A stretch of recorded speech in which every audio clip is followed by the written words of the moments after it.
கணேஷ், நேற்று ஏதோ ஆஸ்பத்திரியில் நின்றுக்கிட்டு இருந்தேன். என்னடா யாருக்கும் முடியலையா? ஆமாடா, என் பொண்டாட்டிக்கு எனக்கும் முதல் நாள் சண்டை. அடிச்சதுல உடம்பு முடியாம போச்சு. அடிச்சியா? ரொம்ப தப்புடா. கட்டின பொண்டாட்டி அடிக்கிறது பாவம்டா. ஆனா நீ வேற என்னை அடிச்சதுல அவளுக்கு முடியாம போச்சுடா. சேமி ஐஸ் வாங்கிட்டு வரானோ பால் ஐஸ் வாங்கிட்டு வந்திருக்கான் பாரு. அறிவு கேட்டான். வெயிலுக்கு எப்படி பால் ஊத்தி கிடக்குது. சி அச்சோ, பல்லு வேற வளர்க்கலையே. பரவாயில்ல, சாப்பிடும். நல்லா தான் இருக்கு. பல்லு விளக்காங்க சாப்பிட்டாலும் நல்லா தான் இருக்கு. டேஸ்டா இருக்குதா? இவன் எப்படி பாக்குறா?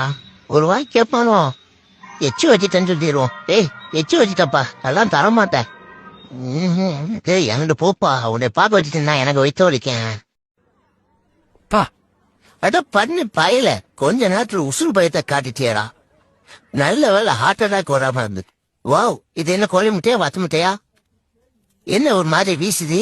இது கோழி முட்டையில வாத்து முட்டையில கூழு முட்டைடா. ஆச்சு கருமோ, இன்னைக்கு கைய வேற சோப்பு போட்டு கழுவும். ஹாய் கடலை, நான் விரும்பி சாப்பிடுவாங்க. எனக்கு ரொம்ப பிடிக்கும். கொடுங்க. ஏமாந்தாமா மேய்ச்சிட்டு போறது? பார்த்து உங்க விரல உள்ள கொண்டு வந்து ஓட்டிடாதீங்க. கடலையை நினைச்சு விரல கடிச்சிட போறேன். இருங்க, எத்தனாங்க தருவீங்க? ஏன்னா நான் மனசுனா இல்லையா, அடைச்சி செத்துட மாட்டேனா இல்லையா? இங்க பாரு, அவன் அங்கிட்டு போட்டுங்கிறான். நீ இன்னைக்கு ஒரு மூட்டையோட வந்திருப்பேன்னு நினைக்கிறேன். என்னை கொண்டு குழியில புதைக்கதான் வந்திருப்பேன்னு நினைக்கிறேன். குடு எல்லாத்தையும் தின்னுட்டு நான் செத்துறேன். உணவிடையா செத்துறேன். நான் இருக்கிறது உன்னை கண்ணுக்கு உளுத்துது. அதான் பிரச்சனை. இப்ப இன்னைக்கு என்ன செதியா? குடு, அதே குடு. ஏன் ஒழிக்கிற? எனக்கு தானே கொண்டு வந்த. உனக்கா தாடு மனையில கஷ்டப்பட்டு தாண்டி வந்திருக்கேன். குடு, 2 தானா? இன்னொன்னு குடு. அவ்வளவுதான், நான் முடிஞ்சு போச்சு. அப்போ எடுத்துடும். அப்போ உனக்கா வெயிட் பண்றப்ப எடுத்துடும்.